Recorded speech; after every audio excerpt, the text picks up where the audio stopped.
live TV talk on your digital device, on Roku, Fire TV, and Apple TV.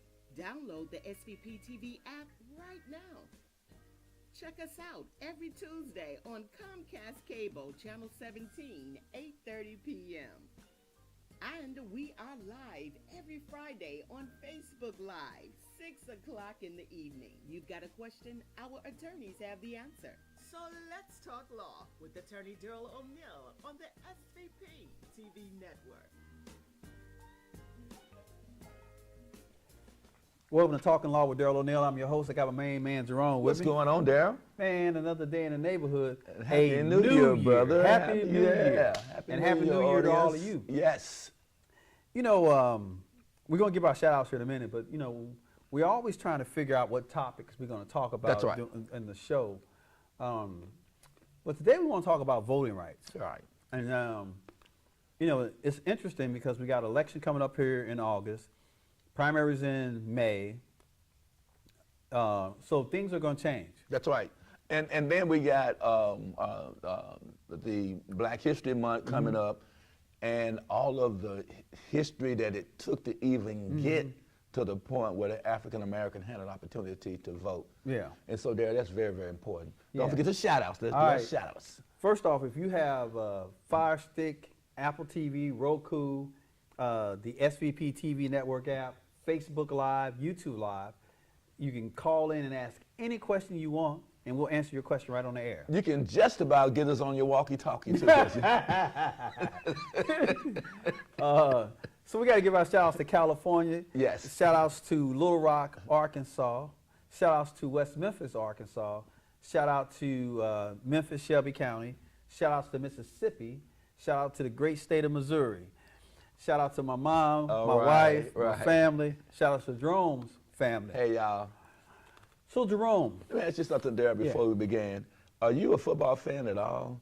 I am. With the Ole Miss and Oh, no, them, not like that. You're not like that? Not I just like watching college ball, yeah. Yeah, I just like watching it. I don't have a team. Oh, that's right. Okay. Yeah. Okay. There was a but time that I was was- amazing. Those, I think yeah. what they had, a 12-1 season or something. 13-1. 13-1. Man, that's awesome. Yeah. I'm not even a fan of football and stuff like that, but I recognize greatness. Yeah. When I see it you know, there. anybody that's talking, I mean, we're going to digress for a minute. But, it was a great game. I don't know if you watched the game. No, I didn't. Yeah. See, I'm a real, Yeah. I'm a real fan. But I heard the score, so that told me that. The score says nothing. Oh, really? Even though it was that close. Yeah. I mean, that game, whatever the score was, it was closer than even the score. Oh, really there? I mean, it was that boy Chambliss from Ole I Miss. keep hearing about him. That guy is a beast, Yeah. man. And you know, I mean, it's just a great game. That's good. You know, Carson Beck played lights out. Okay. You know, that's Miami's quarterback. Okay. But he's been in college for 15 years. You know, I'm just joking. but he actually has been in college for 7 years. I mean, he's been in college. You know, because he got in under the COVID and all that other stuff. Oh, yeah, okay. And they gave all these different additional Waivers, eligibilities and yeah, waivers yeah, and all that yeah. other stuff. And then even the guy at Chambliss, he's a fifth year. He's a fifth year. He's either fifth or sixth year. Okay. Okay. So, you know, so anyway. But you know, the other thing about it too, as we delve off into voting rights and politics and all of the confusion and all of the problems that we're having, at least there are some things that we all can agree on. You see what I'm saying? So where we can rally around a sports team and a game, and people actually come together. Right, right. That's what's missing, Yeah. in my opinion, there Right. right now. Yeah, I mean, look, so, you know, this is the beginning of the year. Yes. And which makes this is a good time for this subject, right, on this voting thing. And so let's just go back to the beginning. Okay. United States started in, you know, we got signed our independence and became in 1776. Not we. I won't get that. No, I'm still going to say we. Not we. I'm still going to say we. But in 1776, Okay. you know, the Constitution and all that was established. And it specifically said, and Jerome, you're right, Yeah. it specifically says that all men will be treated equally. Right. And there was an argument, you know, when they said men, they meant men and women. You know, but it took a while for it to evolve. That's there. exactly I mean, right. At one point, men was just men, and men were just white men. Right. And then later on, I think it's the 15th Amendment, around 2018, somewhere in that 1819, somewhere in that neighborhood, changed that people could have the right to vote. And Black then- men could Yeah, have the right. right to vote. And then women still were Women about still 4 or couldn't 5 vote. years later before they were able to vote. Was it- About 60 years later. Oh, is that right there? Yeah, women. The 19th, because the 19th Amendment gave women Oh, the right my to vote. goodness. You know, Angel, you knew that, But you know, but again, there. and that was 1919. But Yeah. even with there, as difficult as things have been, at least the Constitution is such an item that can be modified and changed enough to recognize the what is said on paper.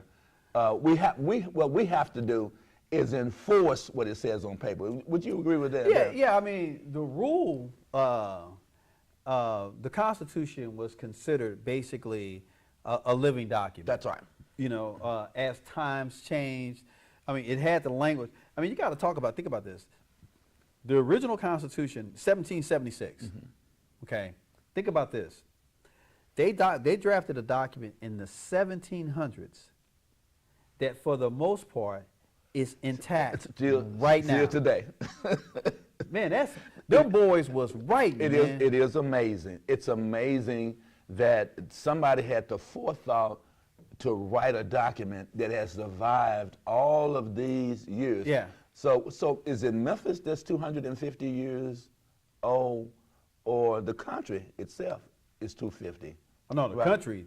Yeah, the country is 250 yeah, years the country. old. Yeah, the country is, the 250 or 220, yeah, 250. I think it's 250. 1776, Yeah. and whatever that is, to subtract that to today's date, yeah. date that's what it is. But you're right. It was an amazing document, and I love the way Dr. King always said it was, be true to what you said on paper. You know, and it's funny you say that. A couple of weeks we got his holiday coming up. Oh, yes. You know, and then, you know, which would have been great if they would have had Martin Luther King's birthday honor in February along with Black History Month. Oh, wow. That would have been kind of great. But that, you know, it took a while to get it a holiday. Oh, my God. In fact, he is the only person of color who does have No doubt. a holiday. That ain't no doubt about it, you know. I mean, when we say events, you know, 'cause you got Juneteenth now. That's right. But it wasn't a person. It was an event. That's right.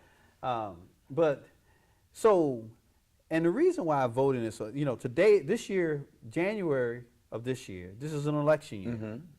I mean, there's going to be a lot of people running for office.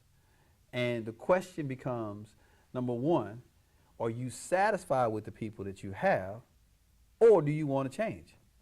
Now, my mom and dad used to say when we were kids, if you don't vote, you ain't got a right to talk about it. You ain't got a right to complain about it. You ain't got a right to do nothing because you didn't exercise your right. Because you could have possibly changed that vote. Could change that. And you hear people all the time, you know, I'm only one vote. Yeah, you, somebody else, the next thing you know, it's 100 votes. That's right. You know, so said all that to say this.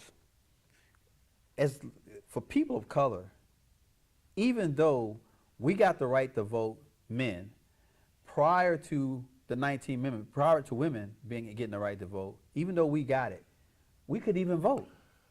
Oh, my God. So we had to, I mean, they had to come back around to 1965 to do the Voting Rights Voting Act. Rights Act, that's right. To basically give us what we already had. That's exactly right.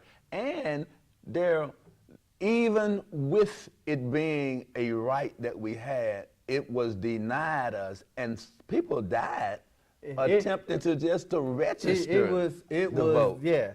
I mean, so people tried to vote when in the 1800s. That's right. I mean, after the first passage, I think a lot of people, black people, got to vote, and then after that, it was realized that this thing can change some elections. There's Reconstruction. Reconstruction. Yeah, during Reconstruction. Reconstruction. Yeah. Oh, wait a minute, this can change some stuff. Right. So now, then we're gonna make it hard. We're gonna get the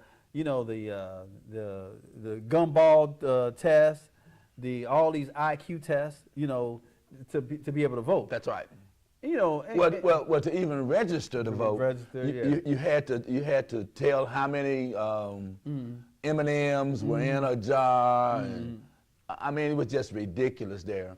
And the thing about it too, but despite it, black folks still pressed on until finally they were able to march into the voting booth with dignity and respect.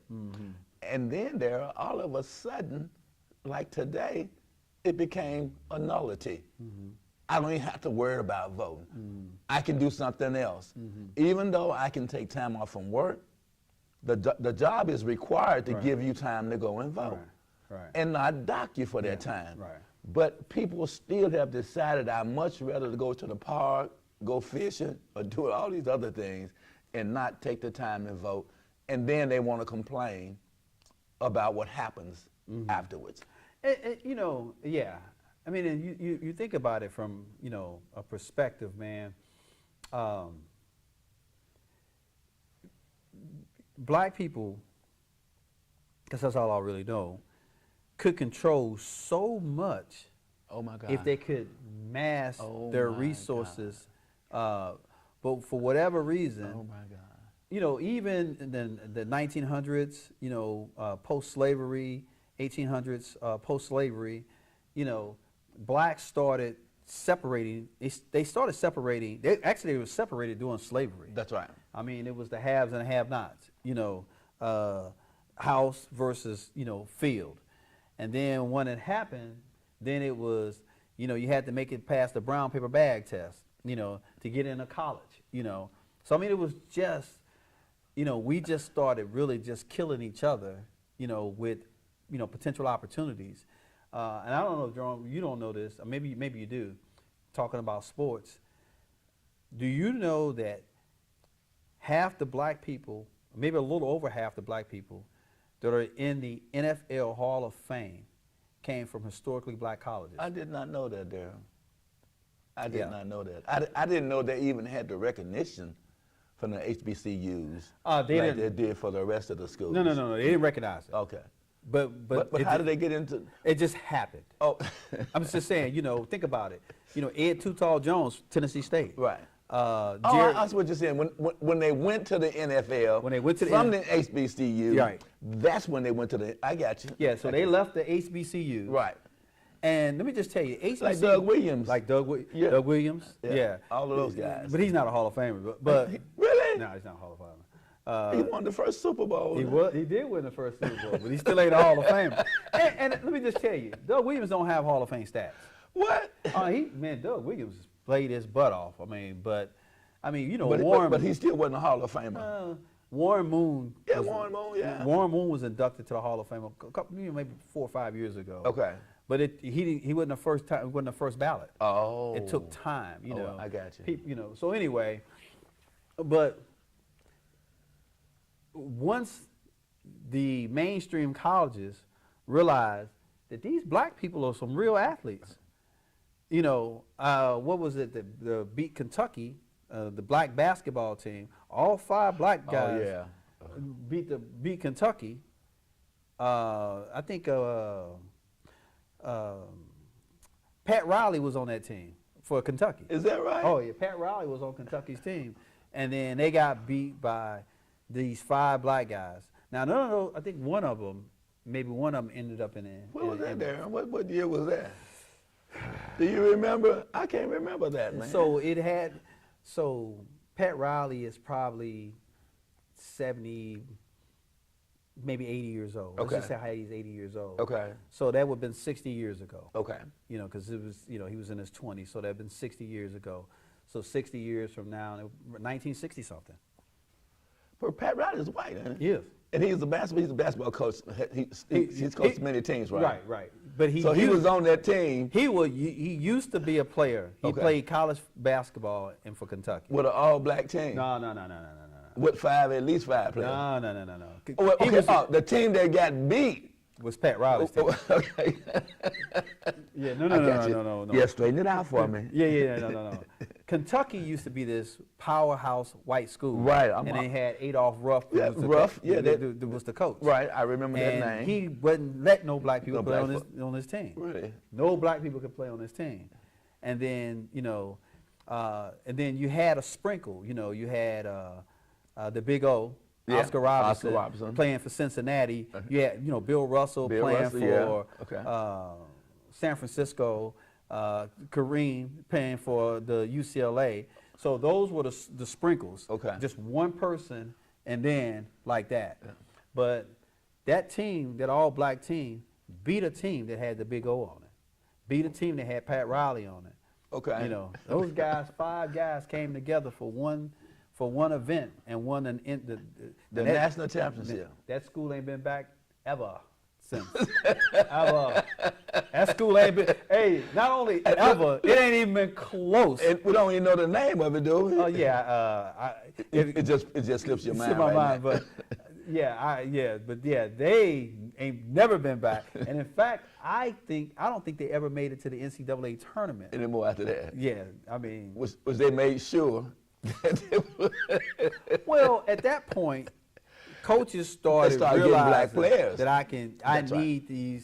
need these freaks, these athletes, these Right. guys that can, they're gonna do some stuff, right? That can jump Yeah. over.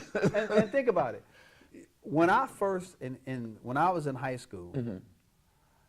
I used to be a Georgetown fan. Oh, I was trying to think of his name then. John Thompson. Yeah, John Thompson. Yeah. John played for Boston, okay. the Boston Celtics. He's played like 1 or 2 years, but John Thompson, I was a Georgetown fan. Okay. And I'm Catholic, so Georgetown is a Jesuit university. Oh, okay. But I was like, oh man, this is a black school, black coach. Everybody on the basketball team when John Thompson was coaching was black. So I'm like, it's a black school. I didn't find out until I got in my when I graduated from high school that damn Georgetown was a major university. It is white. Right. I was like, oh my God, it's a white university. Yeah, with a black team, with a black coach and everything. Way back then too, then when there. This was 70. In the 70s or so. Yeah. It's probably, I'm talking about 70, 79, 79. Did he ever win? Yeah, they National championship? Yeah, he won the national championship with Patrick Ewing. Okay. Lost the national championship with Patrick Ewing against Michael Jordan. Okay. So Michael Jordan was a freshman when they won, this was like 81 or 82, and Georgetown won in like the 83 or 84, I can't remember. I got like you. that. Okay. Yeah. Okay. Yeah. I mean, with Patrick Ewing, man. I was just going to nursing school then. Oh, wow. 83 and 84. Yeah. Okay. Right. Yeah, man. That was, so, but I mean, I'm saying all these things, Jerome, and we doing all this thing is your voting power can control everything. No question about it. Why? And think about it. We hadn't even fought the fight, even on the outside looking in. It's 32 NFL teams. You know that? No, I didn't. How many of them has black owners? Not a one. Exactly. Not a single. You don't I know knew how that. many- you don't know how many it is, but however But many I it is. knew it wasn't gonna be no black owners. Yeah. Yeah. And Major League Baseball, same thing. Yeah. 30 some odd teams. And they do have one black owner. That is not a black owner. He's part of a black ownership group. That's the guy who used to own BET. Isn't it? No, it's Magic Johnson. Oh, Magic. Okay. Yeah, Magic Johnson. Okay. So he's got part ownership in the LA Dodgers, the Dodgers. Now you talking about I'm thinking Johnson. about Bob Johnson. Bob Johnson. He owned the Charlotte Hornets. Hornets. Yeah. The first guy to own a black guy to own a NBA team was I him. got you. Okay. And he owned it, and then he sold. Michael Jordan became a minority person, and then Michael Jordan, Johnson sold his shares, and Michael Jordan became, a full-time owner. The full-time owner. Yeah. Okay. Now I think he's sold out, or he's out now. I got you. I don't think he's still. I'm not certain. Right. But Michael's got streams of income from everywhere. But my point, though, Jerome, we have all of that power, right? Okay, think about that. You got 32 NFL teams. Of those 32 NFL teams, maybe 40 people on each team is black. Why can't they power it up to make people vote for change? That's an interesting thought, Daryl. Interesting thought. I mean, it's just a vote. Didn't Venus Williams and Serena, didn't they just recently do something with a sports franchise? Yeah, I hadn't been following the new owners. Angel shaking her head. They did something just recently. Yeah, but a lot of those guys, a lot of those players own major soccer teams. Okay, maybe They're that's part what of it is. soccer Okay, teams, okay. Because they're buying them over in Britain and England and all of that. okay. LeBron James has one. Okay. A lot of them have some ownership in these sports teams. Okay, Okay. okay. Soccer.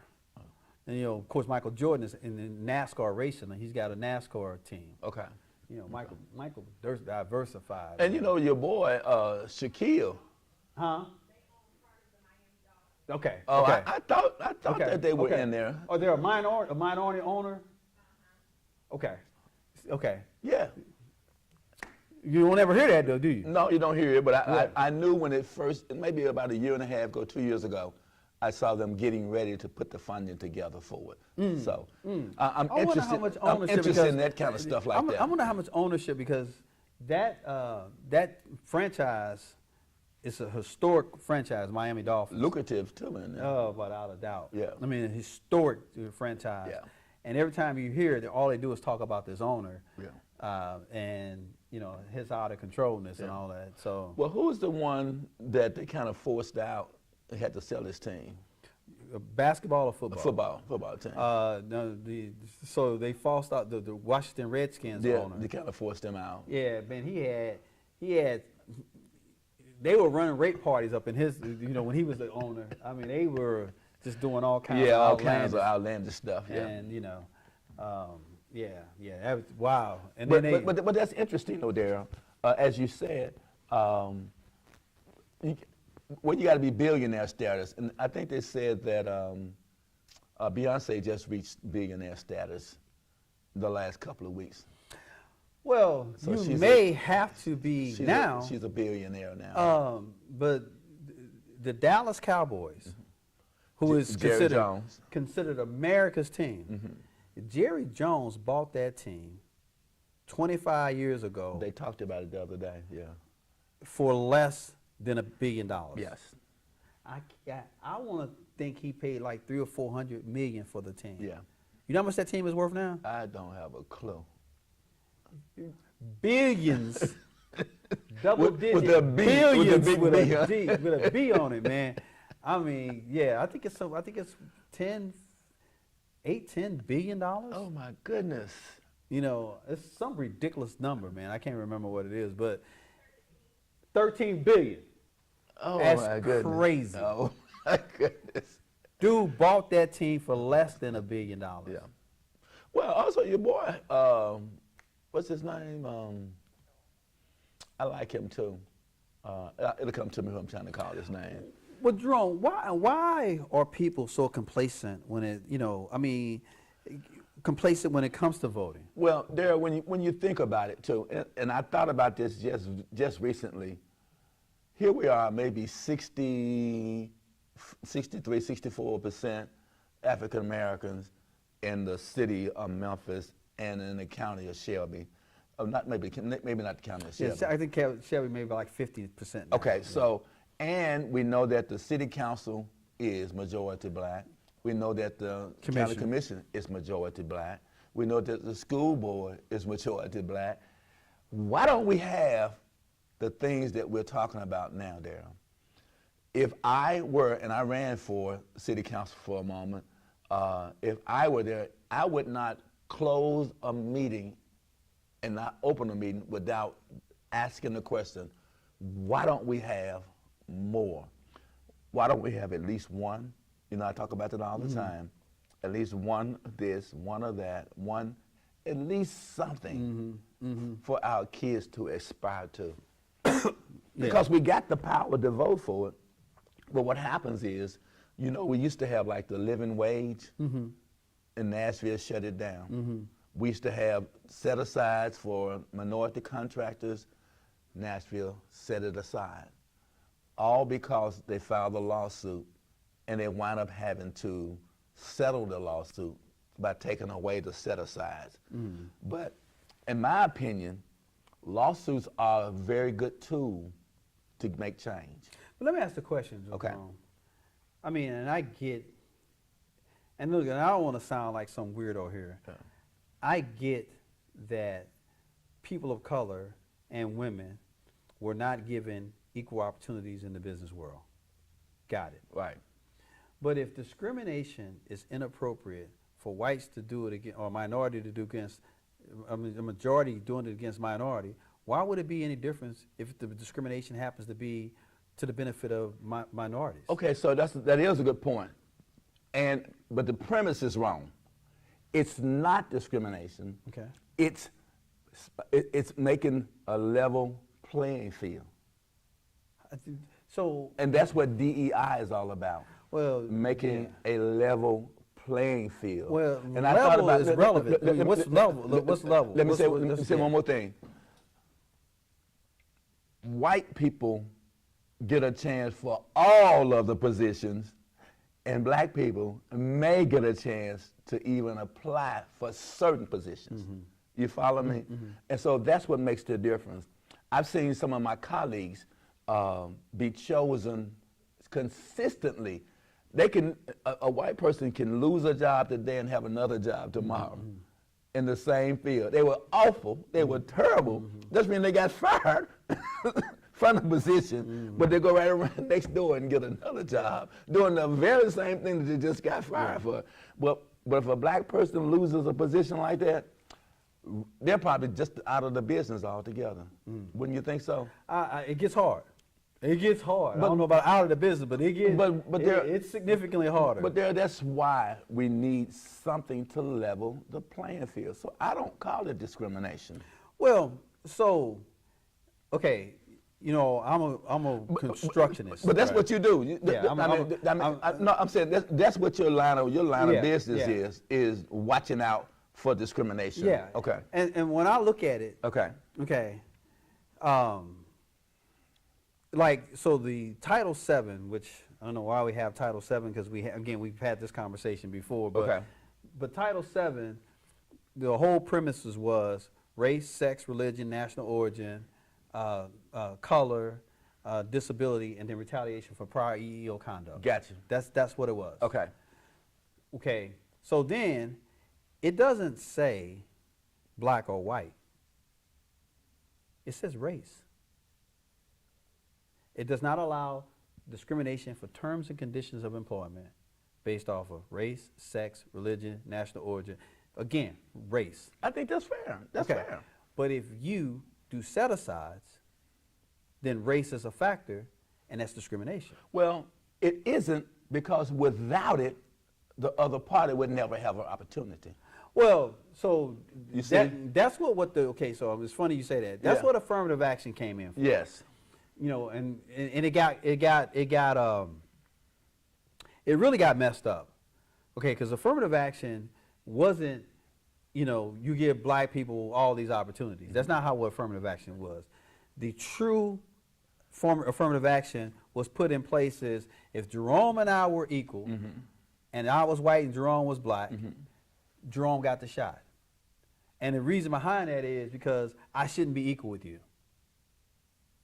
All your life, you've been in the best situation. I'm going from sharecroppers, slaves, you know, inferior educational system. But then, even then, they just denied opportunities, period. And denied opportunities. Period. Period.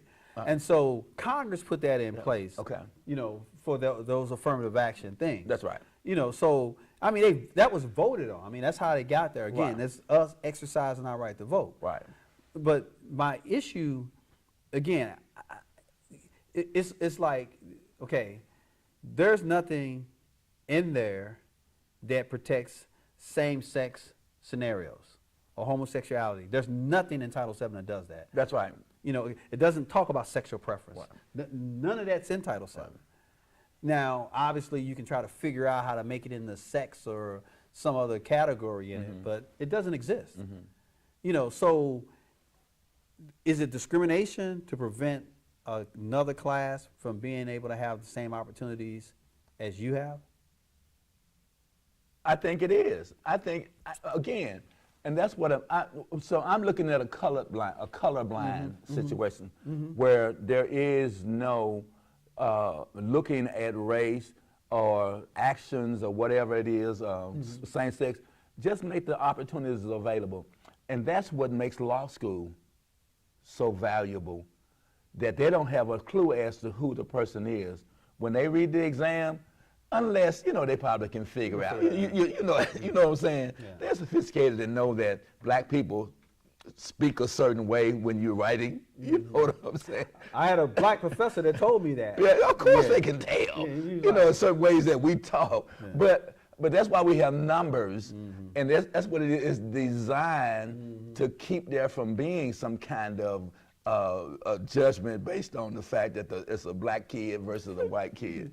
And so that's what we need in this society. So there has to be something to it, because that's why they're taking away everything that black people have worked hard for. That they are. Yeah. All right, y'all. You know, we're gonna bring another topic next week. Just if you got any questions, any concerns, just send us a text. Email Daryl and tell Daryl what you want us to talk about. Anything you want us to talk about. Call the show and tell them. Yeah. Leave it on Facebook. Leave it on YouTube. Just put it in a chat box, and we'll deal with it. We'll respond to it. That's right. Thank you for watching the show. We'll see you next week.